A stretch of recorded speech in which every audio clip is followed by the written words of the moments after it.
विश्व के सभी मेरे साथियों को राजरत्न अम्बेडकर की ओर से जय भीम, नमो बुद्धाय। आज मैं आप लोगों को साकेत बुद्ध भूमि के बारे में अपडेट देने के लिए यहां पर आया हूं कि किस स्टेज में यह आंदोलन है।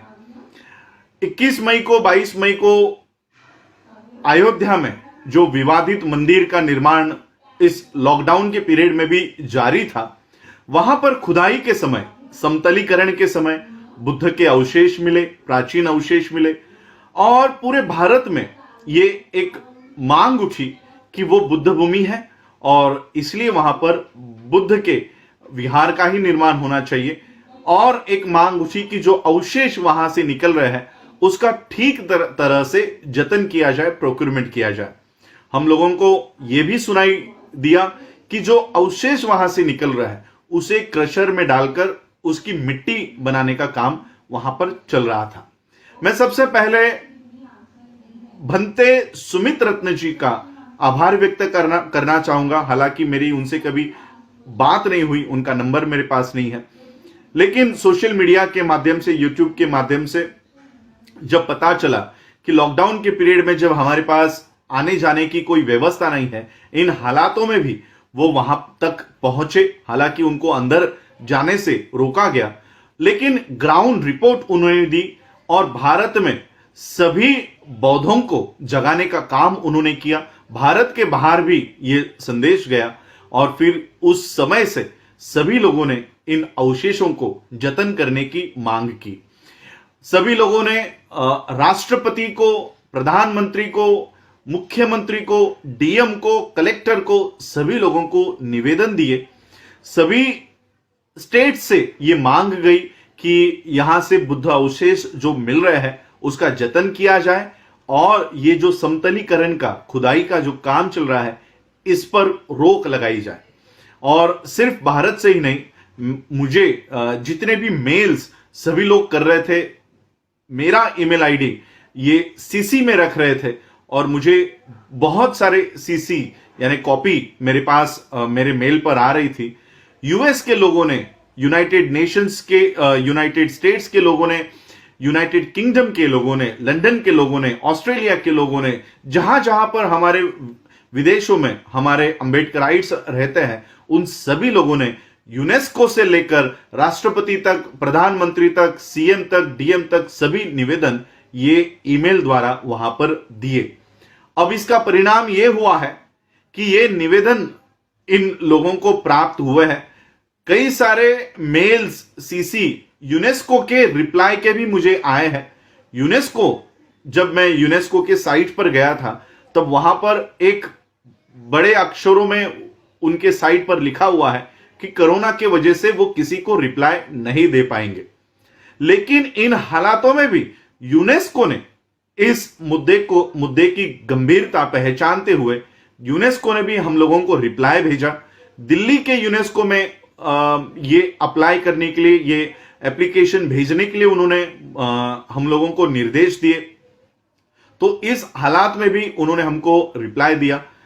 तो अब इसका परिणाम यह हुआ है कि ये सारे एप्लीकेशंस, ये सारे निवेदन पूरे भारत भर में से, पूरे विश्व में से प्रधानमंत्री, भारत के प्रधानमंत्री, भारत के राष्ट्रपति, उत्तर प्रदेश के सीएम, उत्तर प्रदेश के कलेक्टर, वहां के स्टेट, वहां के जिला, डिस्ट्रिक्ट डीएम्स और इन सभी लोगों को जो निवेदन गए हैं उसका परिणाम यह हुआ है कि अब यह समतलीकरण का काम और ये खुदाई का काम महीने भर के लिए, 1 महीने के लिए इसे रोक दिया है।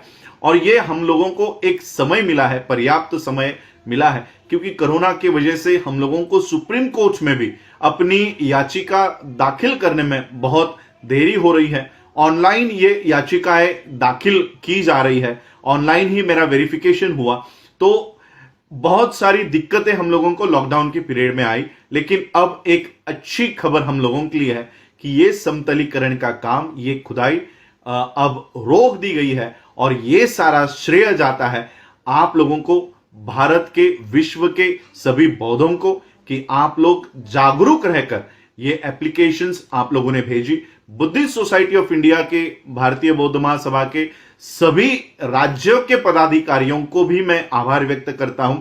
ये सारे मेरे साथी हैं जो आईएएस ऑफिसर्स है, आईआरएस है, बड़े बड़े पदों पर है, वकील है, सुप्रीम कोर्ट में भी ये प्रैक्टिस करते हैं। तो सभी लोगों ने ये एप्लीकेशंस तैयार करके और ये ईमेल आईडीज जो उन्होंने मुहैया कराई, सभी लोगों को वहां पर ये ईमेल भेजने के लिए प्रेरित किया, तो उनका भी मैं आभार व्यक्त करता हूं। सभी बौद्धों के अलग अलग जो संगठन हैं जिन्होंने ये पहल की और इस समतलीकरण का काम रोकने के लिए एप्लीकेशंस किए, निवेदन किए, उनका भी मैं आभार व्यक्त करता हूं।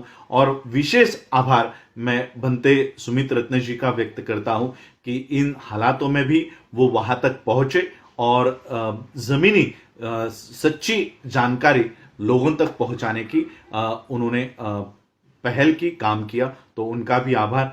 आने वाले समय में अब हम लोगों को सुप्रीम कोर्ट में अपना ये मुद्दा वहां पर डट कर लड़ना है, उसकी भी सारी तैयारी हो चुकी है और ये सारा काम अब हम लोगों को एक समय मिला है, जो अवशेष वहां से प्राप्त हो रहे हैं, अब कम से कम वो अवशेष सब सलामत रहेंगे और ये एक समय हम लोगों को मिला है। सुप्रीम कोर्ट में इसके बाद हम लोग वहां पर डट कर लड़ेंगे और सभी लोगों से मैं ये विनती करना चाहूंगा कि इस मूवमेंट में, इस आंदोलन में भी आप लोग इसी तरह से एकजुटता दिखाते हुए अपने हक और अधिकार के लिए इस आंदोलन में शामिल होंगे। यही आज मैं आप लोगों को विनती करने के लिए और ये जानकारी देने के लिए कि ये काम अब रुक गया है, समतलीकरण का, खुदाई का काम अब रुक गया है।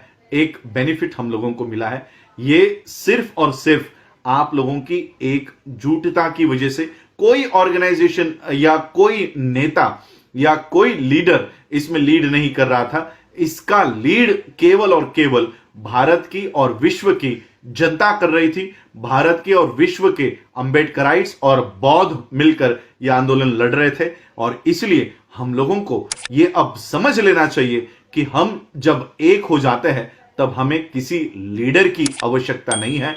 हमको सिर्फ गाइडेंस अगर मिल जाए कि हमको क्या करना है, तो ये आंदोलन हम अपने ही बल पे सफल कर सकते हैं। इतनी ताकत भारत के और विश्व के बौद्धों में है। ये आज के इस उदाहरण से हम लोगों को पता चल जाता है और इसलिए आगे भी इसी तरह से जब भी कभी हमारे अस्तित्व के ऊपर अगर कोई वार होता है तो इसी तरह से हम लोगों को एक होना है। हमारी राजनीतिक मंशा किसकी ओर है, कौन से पार्टी के लिए हमारे मन में जगह है, ये सारा भूल कर, ये सारा छोड़कर हम लोगों को बौद्ध होने के नाते एक होना है। जिस तरह से हम बौद्ध विहारों में जाते हैं और विहार में प्रवेश करते समय हम अपने चप्पल, जूते ये बाहर उतारते हैं, उसी तरह से बौद्ध होने के नाते अपने जितनी भी पार्टियां हैं, ये पार्टियों को